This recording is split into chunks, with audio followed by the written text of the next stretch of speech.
Today's video is going to be plowing with my tractor. I find very little videos, if any at all, plowing with these tractors and Arctic pushers. So right now our setup is a Kubota M5-091. So it's a 91 horse tractor.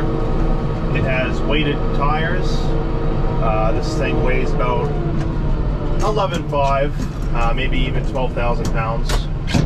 And it has a 10.5 foot Arctic LD.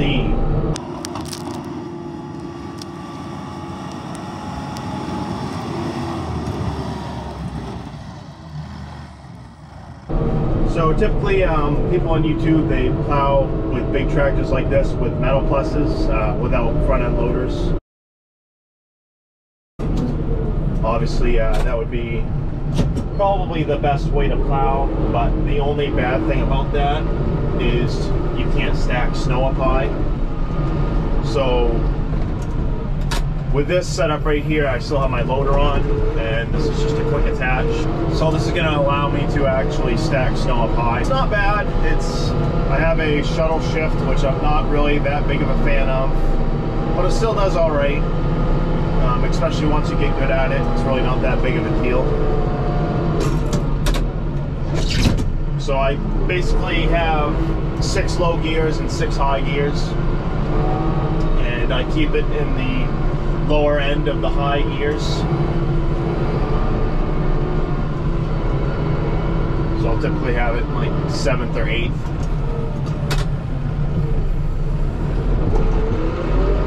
I keep it low idle to shift. Seems like it's a lot less jerky and easier on the transmission with it being low idle. And I use my foot to actually control the RPMs.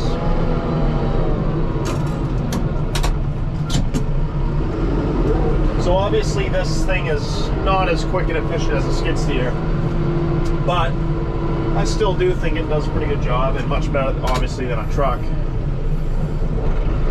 The visibility is a little hard to see. There's a couple of spots that kind of higher guides for these pushers, and the hood on the tractor blocks it all, so the visibility is not quite there. Unlike a skid steer, it's literally right on top of you and you can see all your moving parts very easily.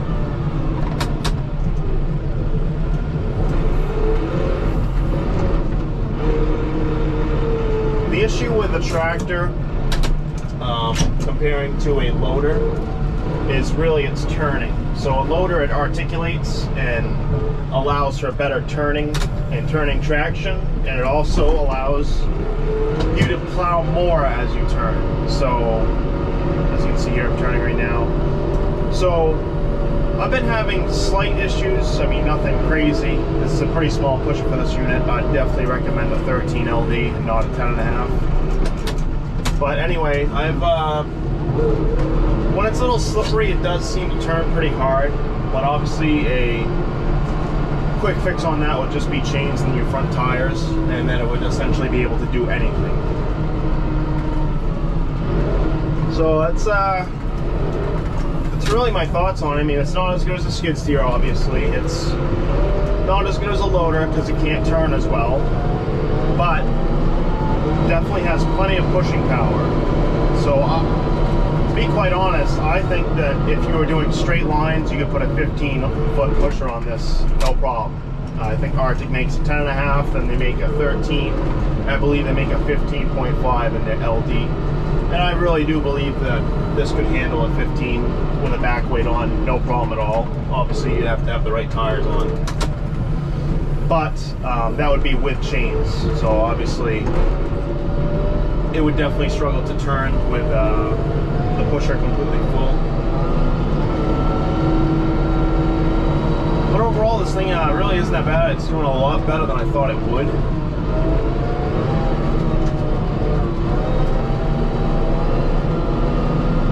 It actually does have a couple of advantages over my loader, believe it or not. So I can get under canopies because it's a lot shorter. So I can get under canopies and get every little bit. and this overall just seems to be faster. So like if the loader is going up a hill, it will only do a certain speed, but this thing is fast as hell and doesn't have any problem pushing straight, so it can fly. Just to kind of recap, basically two disadvantages with a tractor comparing to a skid steer and comparing to a loader. Number one is your visibility. You have a massive hood in front of you, which you can't see any of your moving parts for your pusher. Obviously with a skid steer you have amazing visibility compared to a tractor. The other disadvantage is turning. Obviously you can get better tires and you can put chains in your tires that will dramatically help with your turning, but obviously that would probably make your tractor ride a lot worse, so just keep that in mind. If you're going to be plowing with a really small pusher like this, only something 10.5 feet, you could probably get away without chains, but if you were doing a 13, which I would recommend, I would definitely get chains. As you can see here, I'm kind of struggling to turn. But a straight line, it's an amazing push. Probably better than a skid steer, and maybe, dare I say, has more pushing power for the machine than it is compared to the loader. These tires are really nice gripping, they just struggle to turn, and that's about it. If you're in the market for something to be plowing with, you're going to save a lot of money getting a tractor this size versus a loader. And if you build your tractor to actually push snow, that could save you a lot of money in the long run instead of a loader.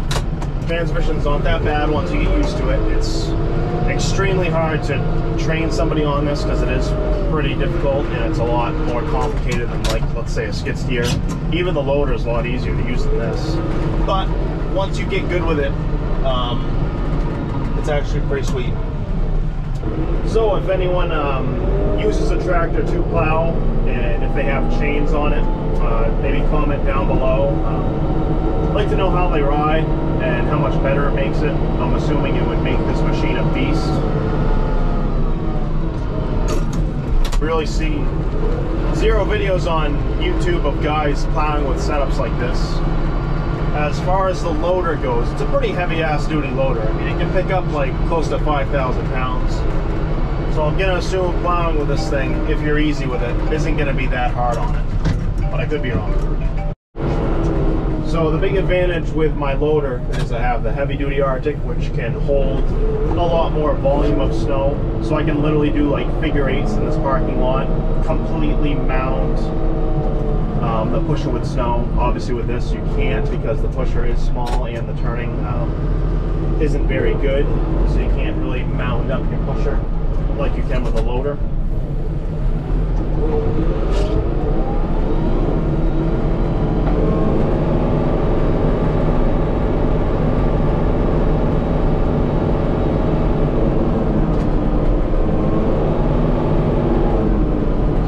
Turning right now, turn full, try to slow down to get better traction, and it did a pretty good job there.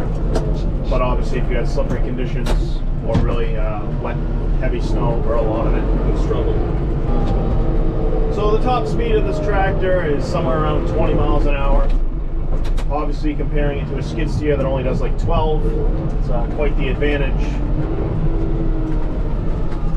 One thing I like about this tractor is it pushes really hard in the low gears. You put a small bucket on this thing and it can absolutely destroy a snowbank. It can push like crazy. These tires are really good, they grip well. So this thing is really good for pushing back banks. As far as moving snow, it's not really that fun just because the transmission kind of sucks. Like, there's times where you want to be in your low end, and there's times where you want to be in your fast end, but you want to switch fast, and you can't. You have to use your clutch, you have to stop all the way, and it kind of sucks. If they made like maybe a little button, electronic button to switch from high to low end, that would be awesome.